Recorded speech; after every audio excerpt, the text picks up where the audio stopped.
Good evening, everyone. I am Ella Lacey, President of the Carbondale Branch of AAUW. It is my pleasure to welcome you to our December AAUW public program.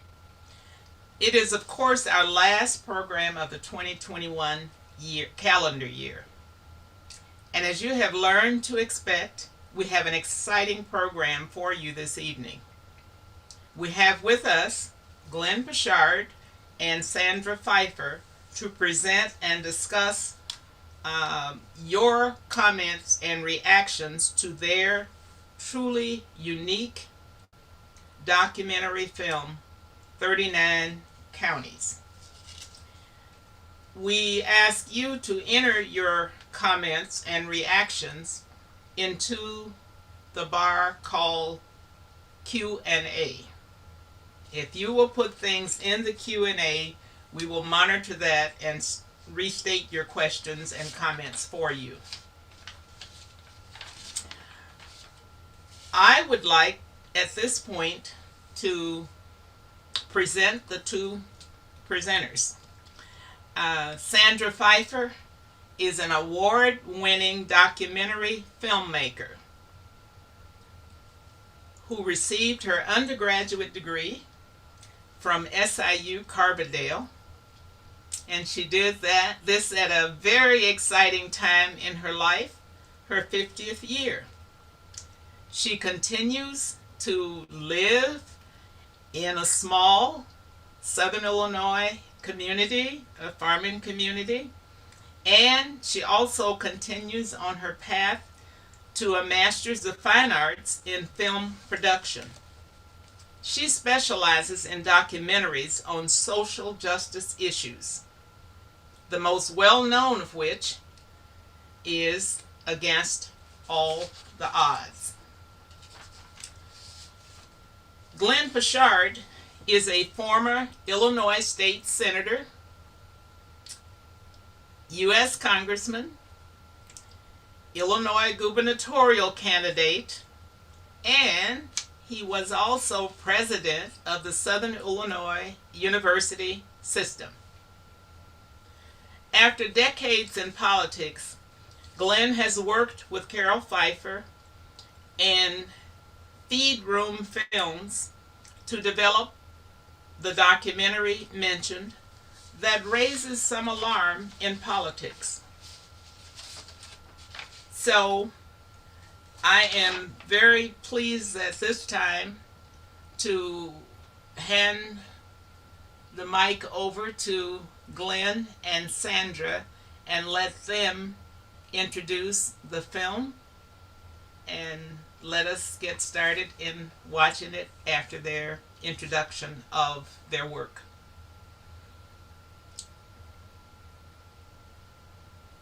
I'll go ahead and get started.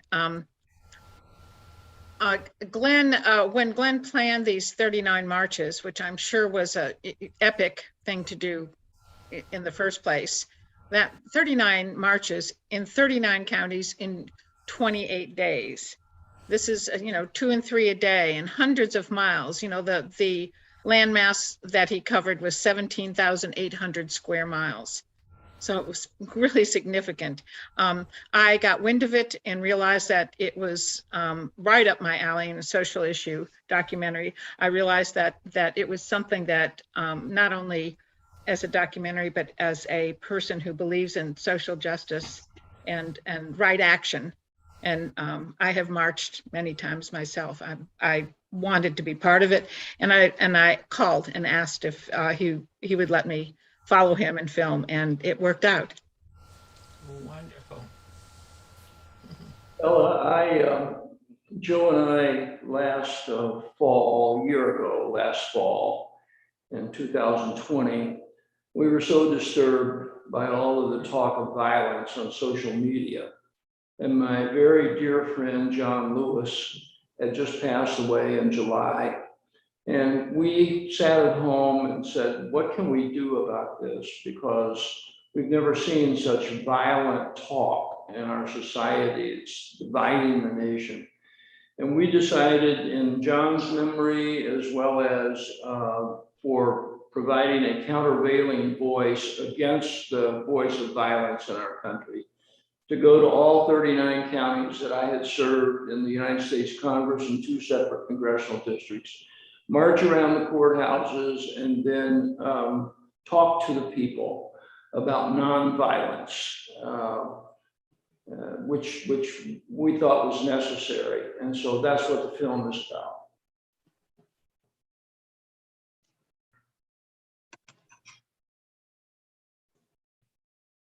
Muted here.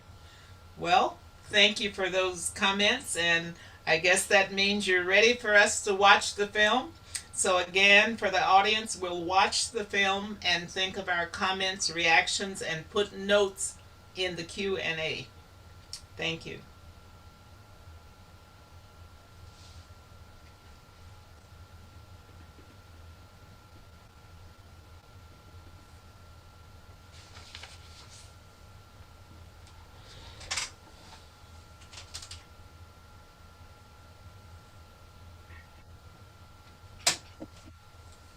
Rebuilding social trust in a democracy in a time of deep division isn't easy, but it is necessary, especially when the soul of a storied nation is at stake. When the well of goodness has run dry and the people are separated by opposing paths in ways that hurt us as a nation, it is time to create a bridge that reminds us that kindness is our common ground, and that no political or social divide is worth sacrificing our concerns for each other's well-being.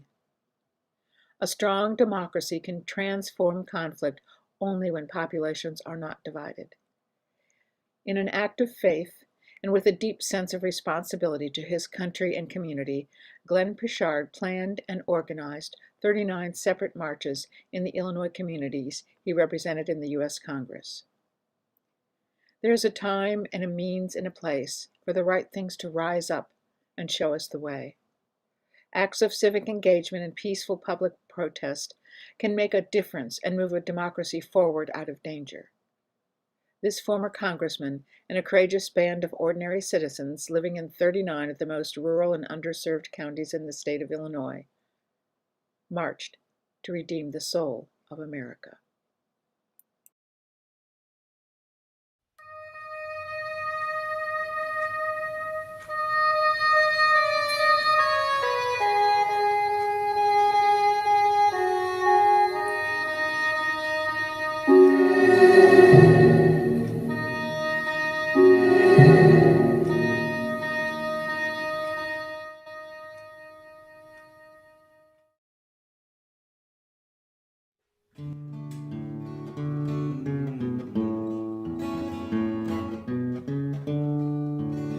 This land is your land, this land is my land, from California to the New York Island, from the Redwood Forest to the Gulf Stream waters. This land was made for you and me.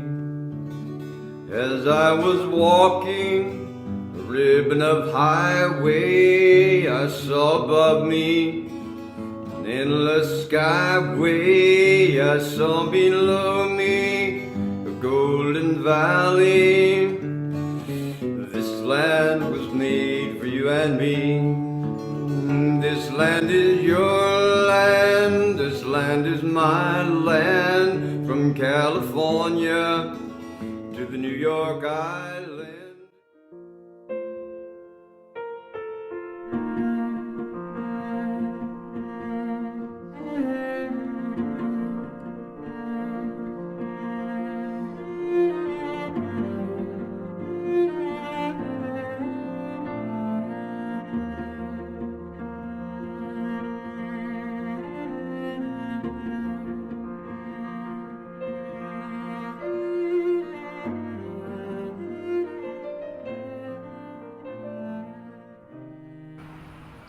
It is for us, the living, rather to be dedicated here to this unfinished work remaining before us.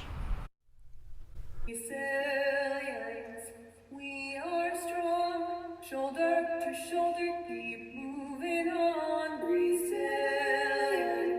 make a new plan, stand up again and say yes we can. Resilience, we are strong, shoulder to shoulder, keep moving on. Resilience, make a new plan, stand up again and say yes we can. Resilience, we are strong, shoulder to shoulder, keep moving on. Resilience. For every generation of Americans, every generation, there will be unfinished work as long as there is division of the people over injustice.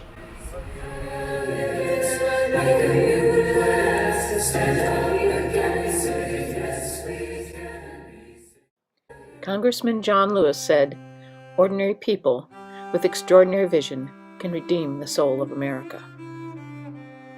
There's an important message in the actions of these marchers. It beseeches us to see them. They are stakeholders in a democracy, and they are worried that their beloved country might lose its way. So they marched in hopes that by virtue of their actions, a message would be sent. I just wanted to set a goal to have some sort of voice by our presence, to stand up and march with our fellow citizens.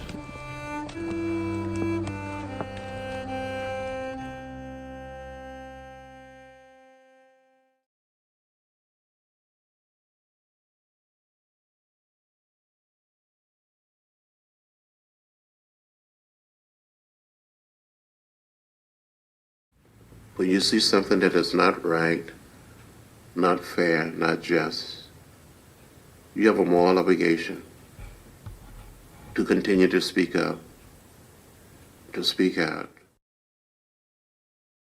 I'm a 20-year coal miner, and I'm used to marching when I need to make a point. And so, no, I'm always proud to be with Glenn Poshard. I'm here because I think our country is at a very crucial point. There's so much divisiveness in our country, and I think we need to work toward the middle, all come together as one nation. So that's why I'm here, and to support Glenn and Joe and the family that's done so much for Southern Illinois. I think just the opportunity to assemble peacefully and promote exactly as Glenn is doing as a leader, the civility and nonviolence. And I agree with Glenn. This violence is not the answer to what's going on in our nation today. We need to come together in unity.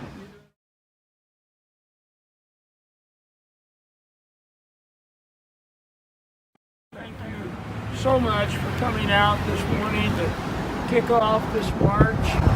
And the reason we're doing this is because we have listened now for a long time to the voices of violence in our country. We have to pull back from this precipice. We have no other choice.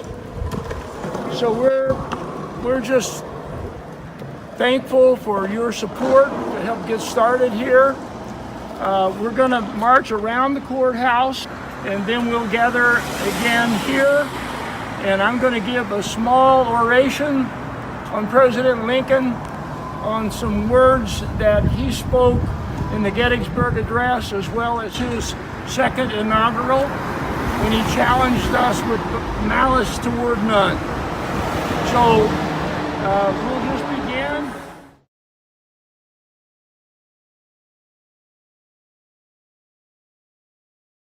Tell you the genesis of why we're doing this. When I went to Congress in 1989, I represented this county, of course, and all these surrounding counties, and I was privileged to be there. My first Wednesday in the United States Congress, I walked down to the House gym at 6 o'clock in the morning, and I walked in the exercise room, and there was a gentleman in there named John Lewis.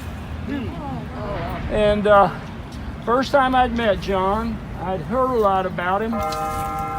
For the next 10 years, John, myself, Dick Durbin, and Peter DeFazio from Oregon met at 6 o'clock and worked out in that exercise room. We became very good friends, and we talked a lot about nonviolence. John lived nonviolence. It was his life.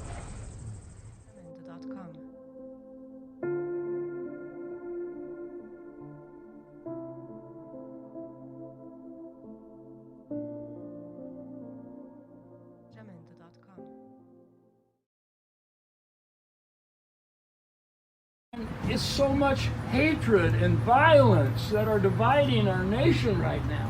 What can we do? What can we do as American citizens to stand up against violence?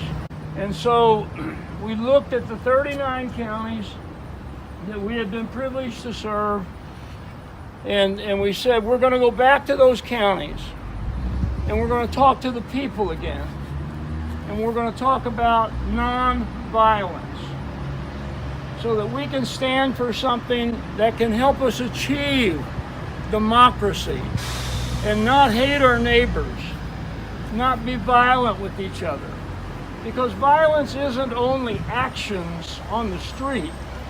Violence is the way we talk to each other. It's the way we demean each other. Democracy is about a lot more than that. And so we're here today to demonstrate our belief in nonviolence as the way to move this democracy forward. The nonviolence philosophy seeks friendship and understanding. Nonviolence does not seek to defeat. It is directed against unjust acts, but not against persons. It is a way to resolve conflict by fostering just and peaceful alternatives. Well, there's been demonstrations in the past. There were demonstrations all over the country in the Vietnam situation, as you recall. And that influences thinking, there's no doubt. But it clouds your thinking if it becomes violent. Peace is what we want.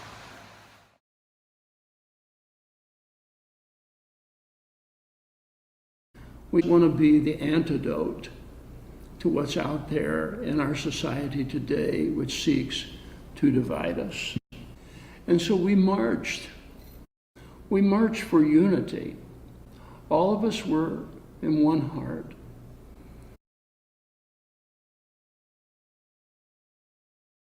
I'm here today because I believe in peaceful protesting, and I'm upset about the division in our country. And I just feel like, this is a way I can voice my opinion, show up, be here, do the right thing.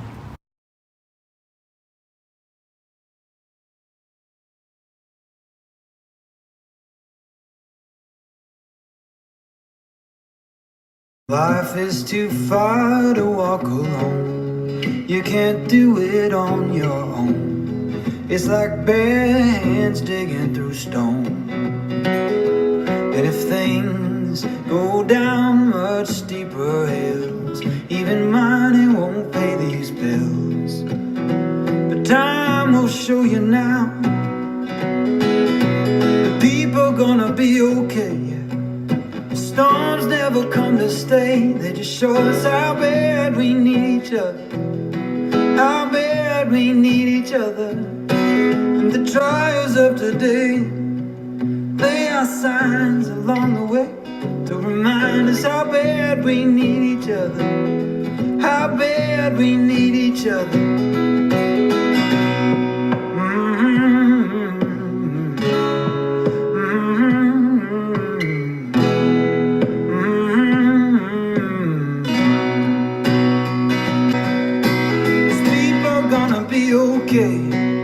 Storms never come to stay. They just show us how bad we need each other. How bad we need each other. And the trials of today,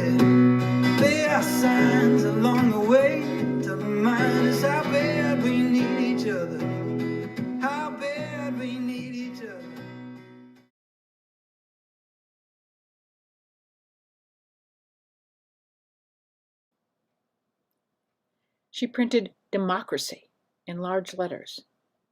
Democracy, she said. Does anybody have a definition? Us, somebody said. I raised my hand, remembering an old campaign slogan Atticus had once told me about. What do you think it means, Jean Louise? Equal rights for all, special privileges for none.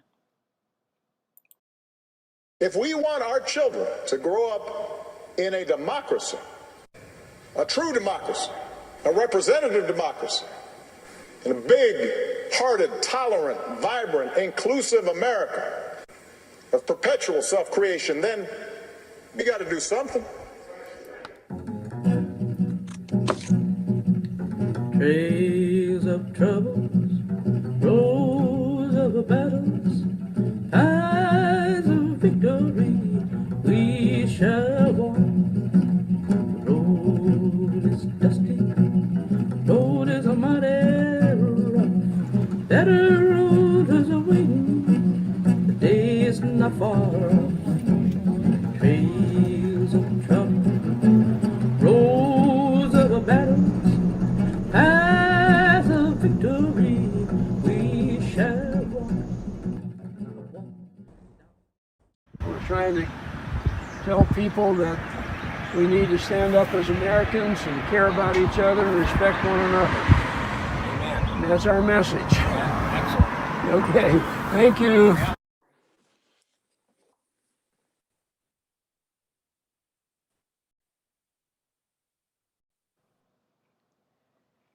Bonded by purpose, the marchers held their own special place at each march. An eclectic mix of folks from all walks of life. Teachers, farmers, veterans, mothers with children, retirees, old, young, really young, and everything in between. They followed Glenn silently, masked, 5 or 6 times around their respective courthouses. Occasionally, some who were older would lag behind. In one case, 2 older women who shared one sign would trade places so one could rest while the other marched, passing the sign from one to the other like a torch as they came around. It is hard to describe the great beauty and presence that each occupied as they stood up for a cause greater than themselves. Their commitment revealed in different visible ways. The way they held their sign, the way they walked, the way they listened, and the signs, the homemade signs, some simply stated, some grandiose, some artful and creative, no important message left out. Both Glenn and the marchers exemplify the great value of civic engagement in a healthy democracy where everyone is welcome and important.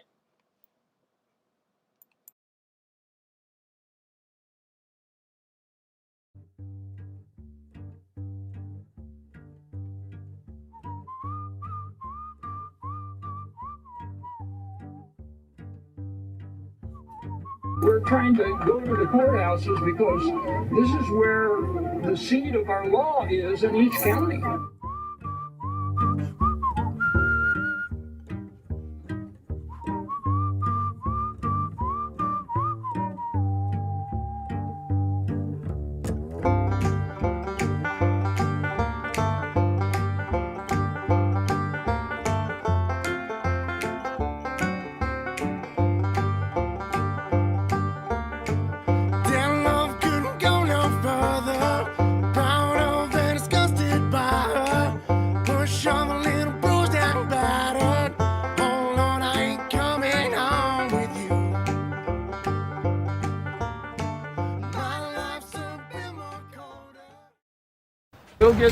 We'll get started here, and I'll just lead the way, and you all follow me.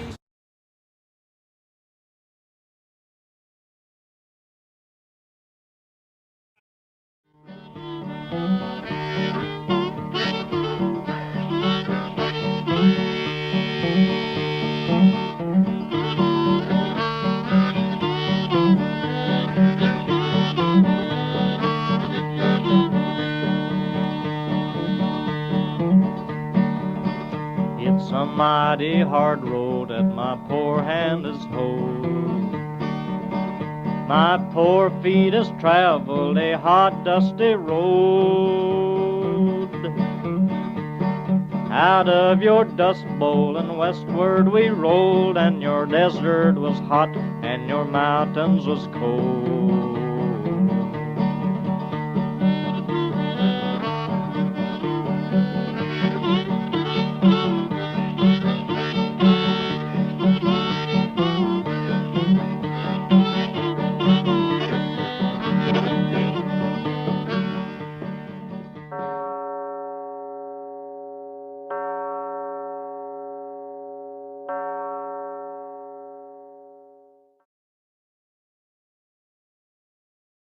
The 39 counties where Congressman Poshard planned the marches were located in some of the most rural counties in Illinois. It is a land mass that covers about 17,800 square miles.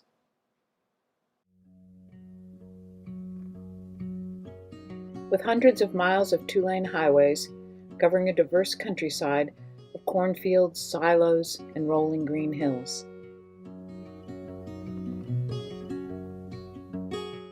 And dotted in between are the disappearing small towns, reminders of the once more prosperous and thriving rural America.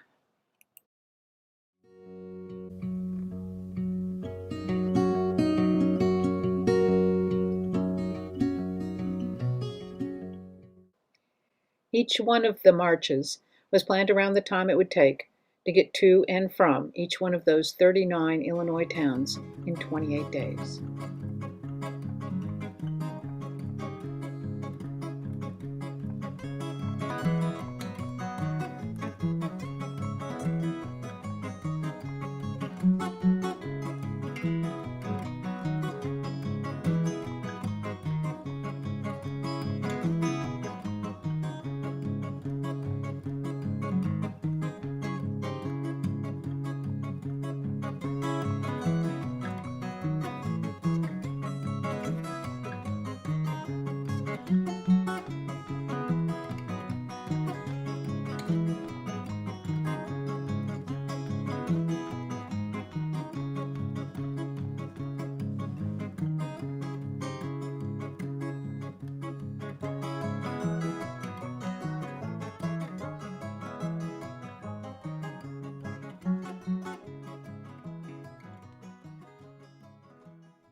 Stunning in its brevity, 10 sentences, 272 words, delivered in just over 2 minutes, the Gettysburg Address broke all the rules of oratory and gave us a near-perfect definition of our democracy, a government of the people, by the people, and for the people.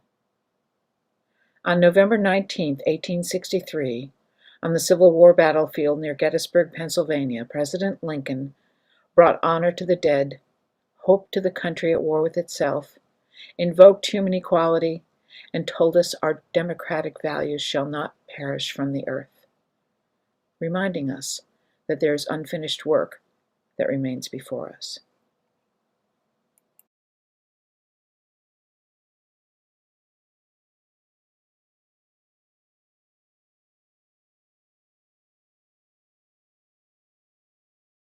Fourscore and 7 years ago, our fathers brought forth on this continent a new nation, conceived in liberty and dedicated to the proposition that all men are created equal. Now we are engaged in a great civil war, testing whether that nation or any nation so conceived and so dedicated can long endure. We are met today on a great battlefield of that war. We have come to dedicate a portion of this field as a final resting place for those who here gave their lives that this nation might live. It is altogether fitting and proper that we should do this.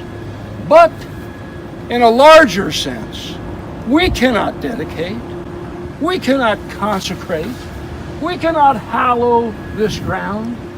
The brave men, living and dead, who struggled here, have consecrated it far above our poor power to add or detract. The world will little note nor long remember what we say here, but it can never forget what they did here. He said, it is for us, the living, rather to be dedicated here to this unfinished work remaining before us, that from these honored dead, we take increased devotion toward that cause for which they gave the last full measure of devotion.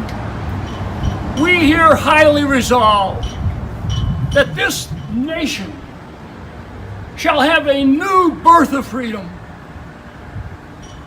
and that this government of the people, by the people, and for the people, shall not perish from the earth.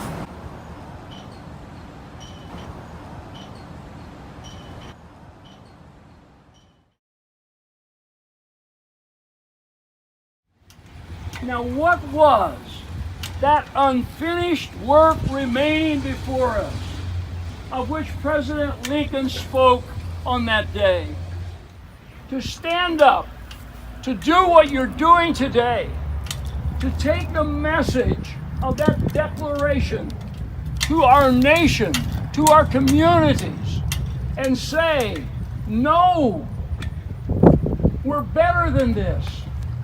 That's who we are as citizens of the greatest democracy in the history of the world. So we march peacefully, non-violently.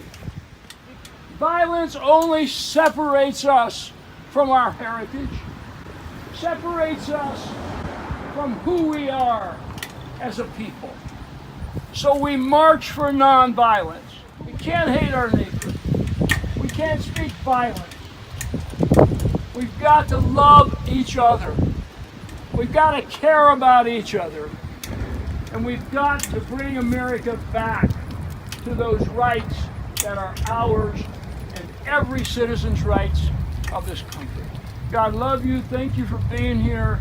I really appreciate it. My dad used to say, boy, you go all the way around the barn to say everything. So, and I'm so thankful you're here because we're doing the right thing. We're doing the right thing.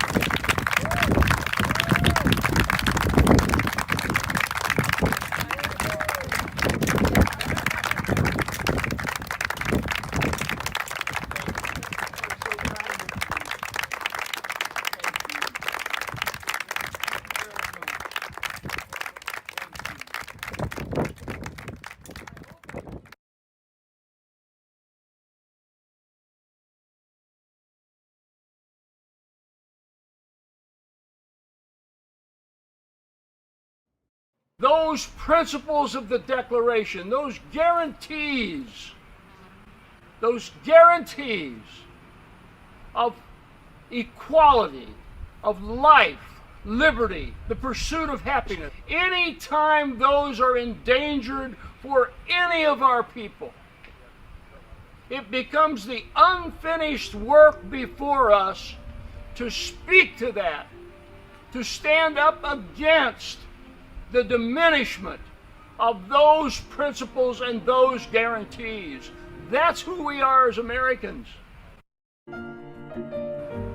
That this nation shall have a new birth of freedom, and that this government of the people, by the people, and for the people shall not perish from the earth.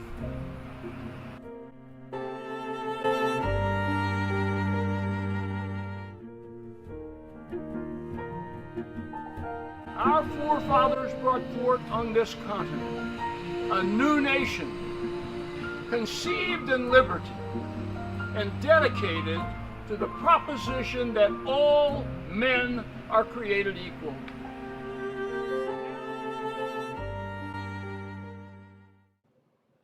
The Declaration of Independence put forth a bold experiment in government. America's 13 colonies, burdened by the English monarchy that controlled them, set forth to create a new government,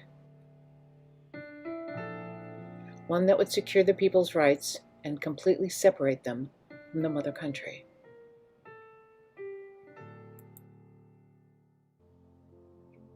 This need for liberty inspired one of the most important and well-written documents of the ages. It identified basic human rights and liberties as the core of its governance. It put the well-being of the people in the hands of all the people, creating a mutual bond of commitment to both community and country. By projecting the expressions of happiness, human equality, and liberty into a working government, the Declaration of Independence changed the world order and altered history. Yet, the Declaration made no provisions for women's rights. It cut out the original admonishment to slavery and left out a multitude of rights for others to accomplish later. Most of the men who signed the document owned slaves, property, and had considerable wealth. Regardless of their social standing, wealth, or influence, each knew that by signing they were taking the risk of being shot for treason. Their commitment to the unification of the 13 states was unanimous. They consummated their commitment to the Declaration with a pledge as they each signed the document. For the support of this declaration, with the firm reliance on the protection of divine providence, we mutually pledge to each other our lives, our fortunes, and our sacred honor.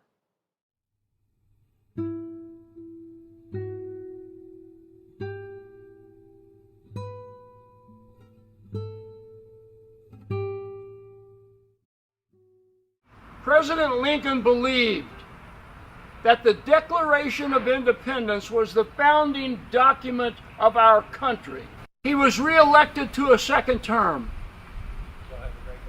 And on the day that he gave his second inaugural address, his greatest speech, Washington was crowded with thousands of people. They came with vindication in their heart, with retribution in their heart. The South had just killed hundreds of thousands of their young men in battlefields from Atlanta all the way to Gettysburg. What did they hear their president say? With malice toward none. With charity for all. With love for all. Let us go forth to bind up the nation's wounds. To do all that we can. To achieve and cherish a just and lasting peace among ourselves and with all nations. That's what America is. It isn't hate, even toward those who have offended us. It's what President Lincoln said it was, with malice toward none. Illinois is where Lincoln had a successful law practice for 25 years. Like most lawyers of his time, he did not attend law school. He was self-taught, and at 25 years old, he was admitted to the bar.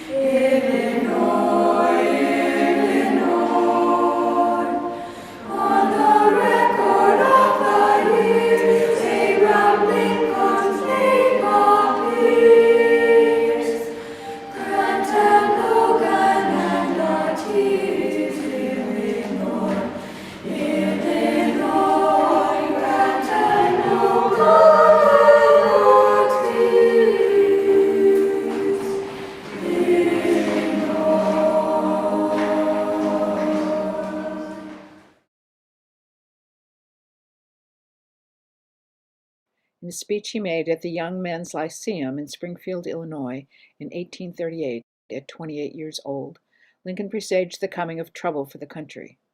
Lincoln warned of a destructive force from within, mobs who disrespected U.S. laws and courts. 25 years later, the Civil War broke out.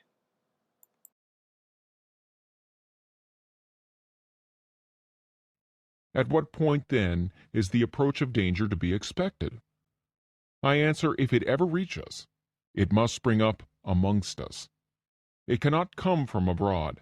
If destruction be our lot, we must ourselves be its author and finisher. As a nation of free men, we must live through all time or die by suicide.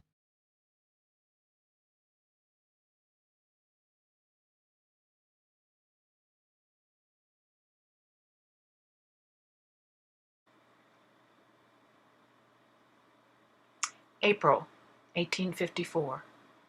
Abraham Lincoln hitched Old Buck to his buggy and tossed a threadbare carpet bag containing shirts, underwear, a homemade yellow flannel nightgown, and other necessities into the buggy, swung his long body after it to his horse, and turned northward through Springfield's more prosperous residential section toward the open country, just as he had done twice a year for the last 16 years.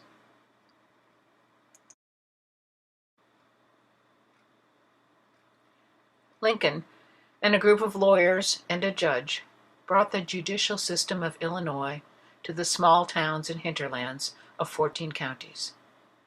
It was a caravan of men full of high spirits on a type of adventure. These men made a living by bringing the justice system to the people of rural central Illinois, where trials and court cases were held twice a year in simple rustic settings. This was the 8th Judicial Circuit of Illinois, so important to the making of our country's 16th president. Lincoln loved the life of the judicial circuit and the excitement of court week in the small country towns, the camaraderie of judge and lawyers, the speech-making and sociability in the evenings, and the esteem in which the country people held the members of the bar. A large part of Lincoln's very being was a faith in the worth and fundamental goodness of plain people, like those whom he grew up with, who helped him get a start in life, and those he knew now on the circuit. All this brought Lincoln home to himself and awakened in him a latent spirituality from which he was able to imagine a more purposeful life. For Lincoln had pulled himself loose from the poverty and aimlessness that marked his background.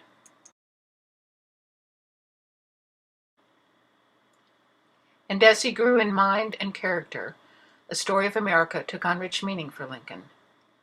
As the years passed, Lincoln arrived at the conviction that the founding fathers of the new republic created our country's most important document, the Declaration of Independence, which brought hope to all people with the promise that all were declared equal and alike and entitled to their pursuit of happiness. As Lincoln put it, hope not only to the people of this country, but hope for the world. The name most talked about in my home was Abraham Lincoln. My father and mother only had third-grade educations, but they knew about Abraham Lincoln, and they knew what he stood for, not just as a president, but as a person. President Lincoln was a man of great courage. He said, "A house that is divided could not stand." He saw America as a house. He would say to us today that we all live in the same house, and there must be a place at the table for all humanity.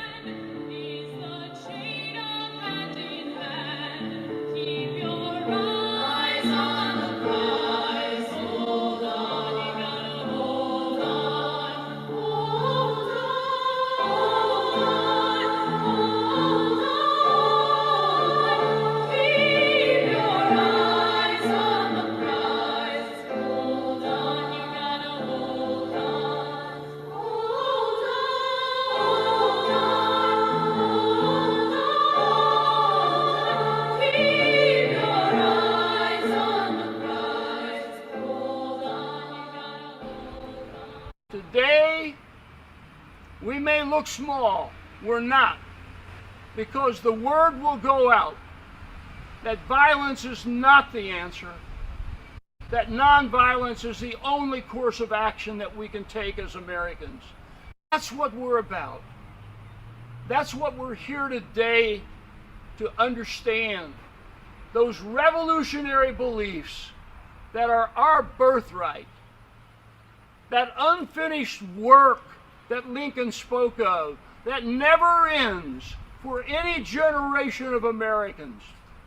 As long as there is diminishment of equality, as long as there is prejudice or racism or anything else that denies us, any citizen, life, liberty, and the pursuit of happiness, it is up to us to take up that unfinished work of justice and mercy and compassion to get the job done for all of our people.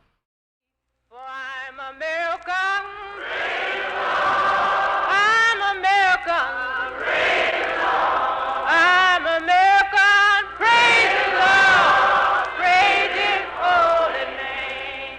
When you walk down the street, smiling every one you meet, rich or poor, young or old, let this message to you be told.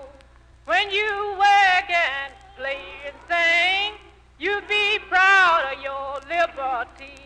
For we are American. We are American. We are American. Praise the Lord. Praise His holy name.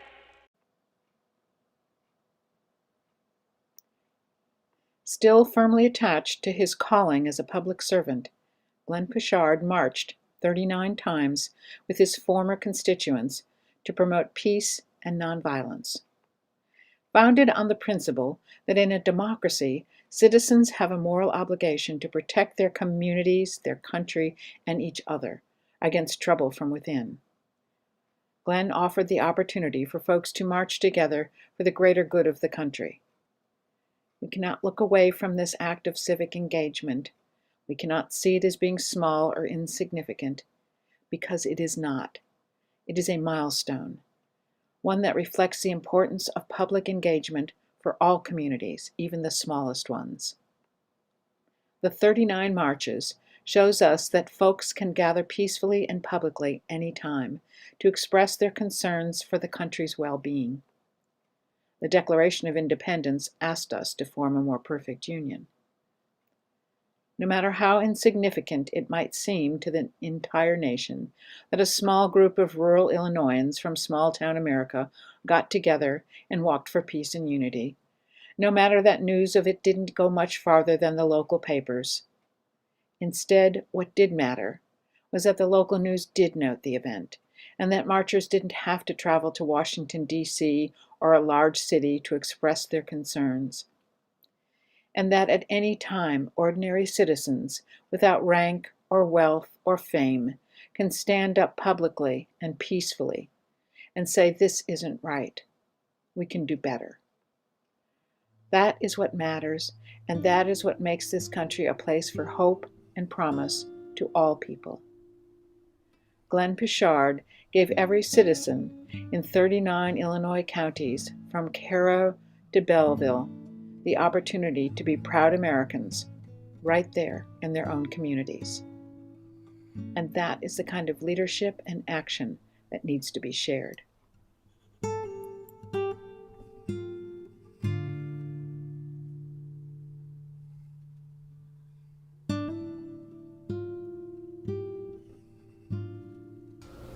Having served as a congressperson where Lincoln served, having known the heart of John Lewis,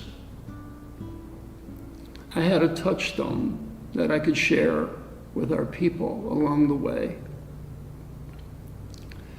I wrote a little poem.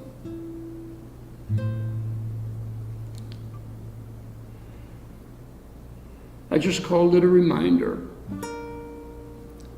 It's about Thomas Jefferson and Abraham Lincoln and John Lewis. And I'll just end with this. Thomas, are we not a nation that's free? Not when you forget the Declaration's decree. Abraham, it seems the nation does mourn. Small wonder when charity and love is forlorn. Abraham, what wisdom to impart a nation so divided and torn? Strive on to finish the work you're in, a just and lasting peace among yourselves reborn. John, must violent words fly? Another war to fight? Only forgiveness and love unite. John, you were broken on the bridge. I forgave. I moved on. Well, what words do you leave us now? March on. March on.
Not easy to have a dry eye.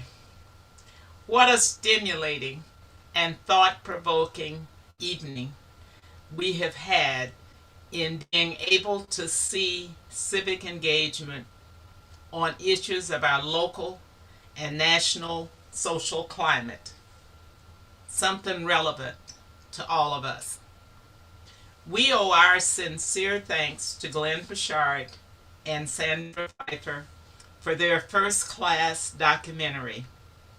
Of course, we don't want to let this opportunity pass for also recognizing and thanking our own AAUW branch member, Jo Poshard, for her part in walking and interacting throughout the 39 counties alongside Glenn. We saw her many times. She is also a skilled public person, and we thank her for all of her effort and her finesse in doing so. Thank you, Ella. You're welcome, Joe. At this time, we will consider the comments from the audience, and we've asked you to put them in the Q&A or the chat. I guess there's some in the chat, I think.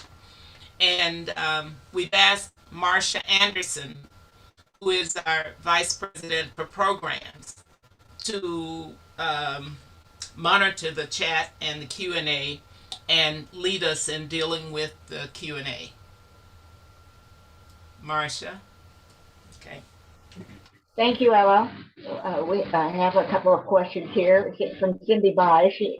She says, thank you for your activism and your important message. What are the next steps to denounce violence and ensure that our next elections are peaceful and fair?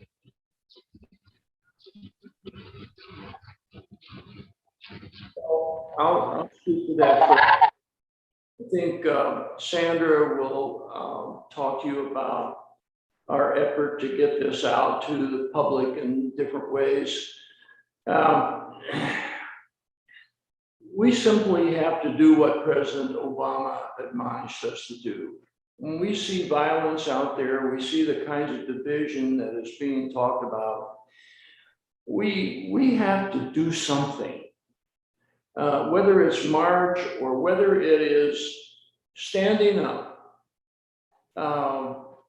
When we're at a coffee table in a coffee shop and we hear people talking about racism or hatred or division, we've got to politely say, I'm uncomfortable with that. I don't believe in that. And I wish you'd stop that here, because I think it's un-American to hear that kind of talk. At least say something. You know, we've got to take individual steps to speak up. I gave an illustration in one meeting of my father. My father only had one arm.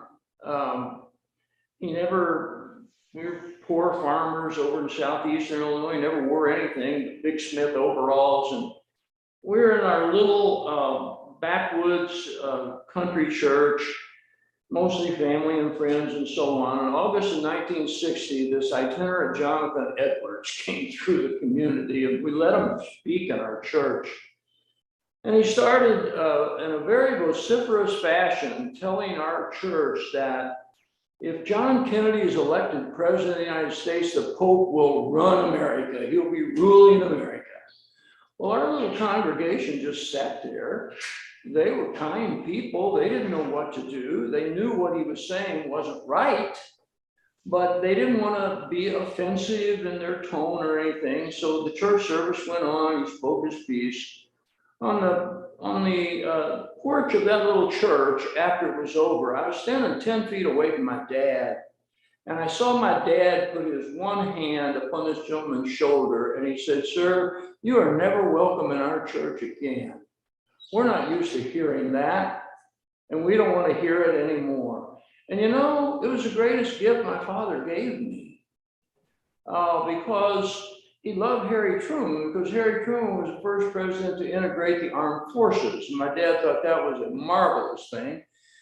But my father showed me he was willing to stand up right there in that moment. And I think that's what we've got to do with our kids. We've got to do that with our friends and our families. We can't leave unchallenged this talk of racism and hatred and division. You know, when we condone that by our silence, we're as guilty of helping democracy to be destroyed as the people who are perpetrating it. So, you know, I think it all comes down to individuals.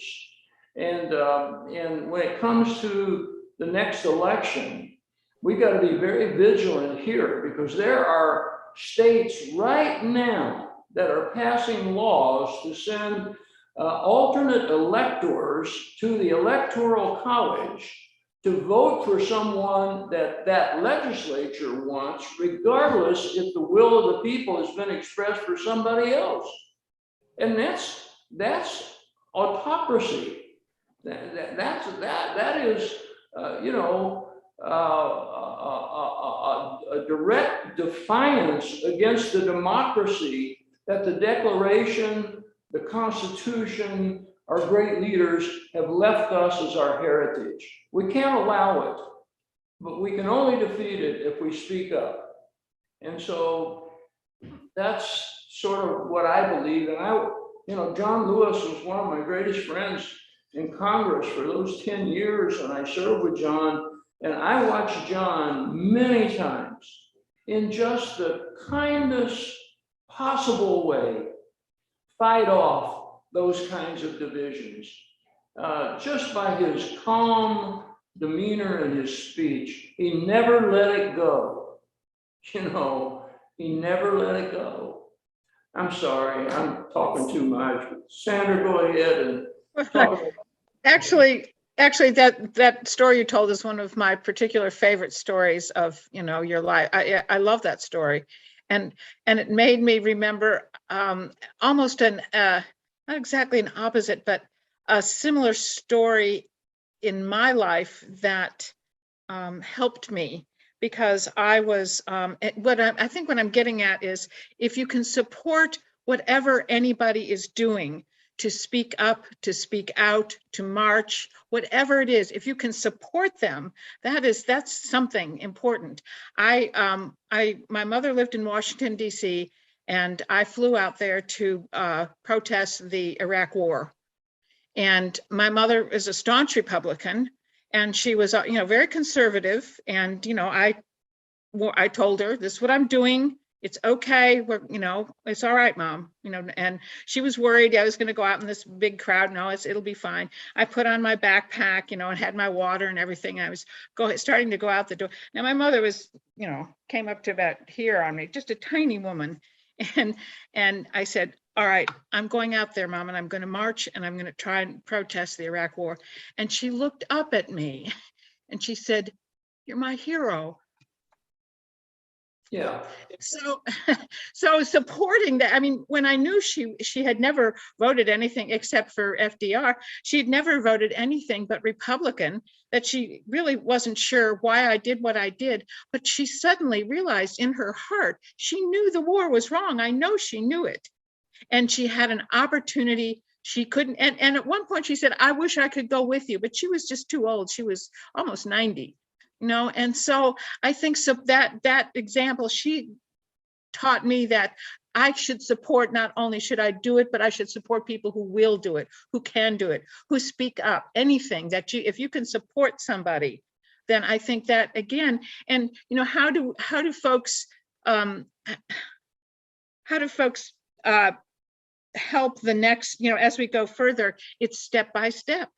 It's one thing at a time. You start somewhere, you march, or you get together with community, your church thing, if you have a chance to speak, organize an event, whatever it is, we have to do something. You have to be active. We have to be active, and we have to get together. I want to share one more little story with you here. The other day we did this over in Carmine, and we had a pretty nice crowd, and watched this film, and the first guy that spoke up, the first thing he said was, this Ocasio-Cortez is nothing but a Marxist socialist.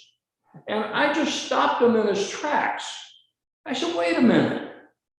The previous administration borrowed $2 trillion in the name of our children and grandchildren, and gave it back in the way of tax breaks to about 5% of the wealthiest people in this country.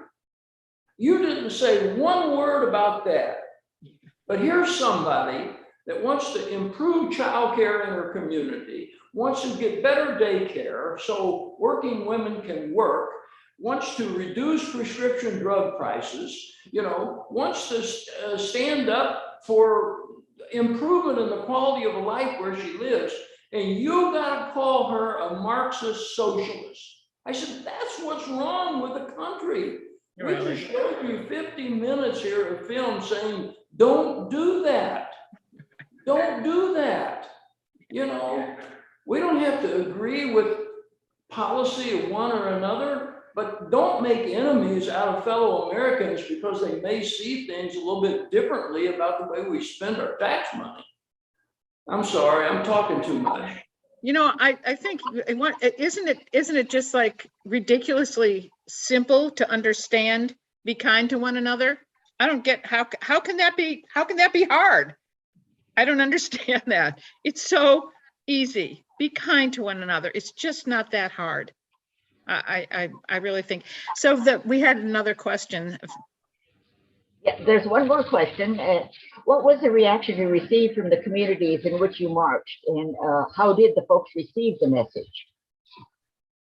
I think they were pretty good. We had a couple occasions where some guy drove right up to the sidewalk and got out of his car and started yelling and screaming and denouncing all of us and that sort of thing. But, you know, you can't do anything about those folks. But I think the communities at large, there were nice articles in the local papers and so on. And since then, we've received a lot of positive feedback from the communities. We have.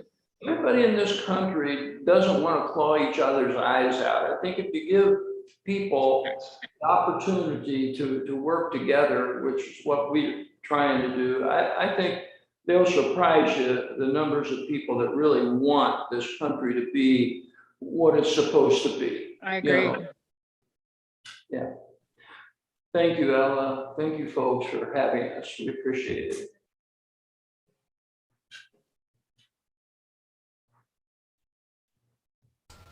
We certainly give another thank you to the two of you and all who worked with you. I think this has much promise in terms of just helping us to think. At this point, we'll ask Martha Ellard, our Vice President for Membership, to speak to us a few minutes about some of the wonderful things we want you who are not members to know about AAUW. Martha? Thank you, Ella. That was such a wonderful presentation, and I'm so pleased and proud that we were able, as AAUW branch, to present it. I'll just speak briefly about AAUW for those of you who may not know about it. It's actually American Association of University Women, but it's not all associated with universities, and we are not all women. We have male members as well. Open to anyone with an associate or higher degree from an accredited institution. Founded in 1881, so a very old institution, just turning 140 years old. It's quite an old institution, and it was for 140 years promoting equity and education for women and girls, is also very much up to date and dealing with issues that affect women and girls. I don't want to say too much more than that, except that our Carbondale branch was founded in 1927, and we've evolved over the years to do things differently than the way we have done before, but our core mission is the same: to advance gender equity for women and girls. We have monthly programs, September through May. Everyone's welcome to attend any of our programs. And we would invite anyone who shares our goal to join AAUW, or to at least look into it a little more. We do have a Facebook page, and I would encourage you to look at that at Carbondale Branch AAUW. We're so glad that you've joined us this evening. We hope you will do so again in the near future. And I'll turn the program back to our president, Ella. All right, thank you, Martha, for those wonderful comments. It's nearly time for us to say good night, goodbye for this evening. But we owe another thank you to the Carbondale Public Library for facilitating our Zoom format. We could not do it nearly so well without you and all of the assistance you give us, and in particular, Jennifer Robertson, who is also an AAUW member now. Thank you. One more thing is to remind you about our program for next year. Sounds funny saying it, but January is next year. So our next program will be Tuesday, January 11th. Our guest speaker for that evening will be one of our state officers, Paula Perdue. She'll speak about public policy issues of AAUW, public policy issues that are promoted and endorsed by AAUW and helping us all to do more public engagement, public involvement. So, with those things, we'll say goodbye and happy holidays, and of course, including a very happy new year before we meet again. Thank you. And good night.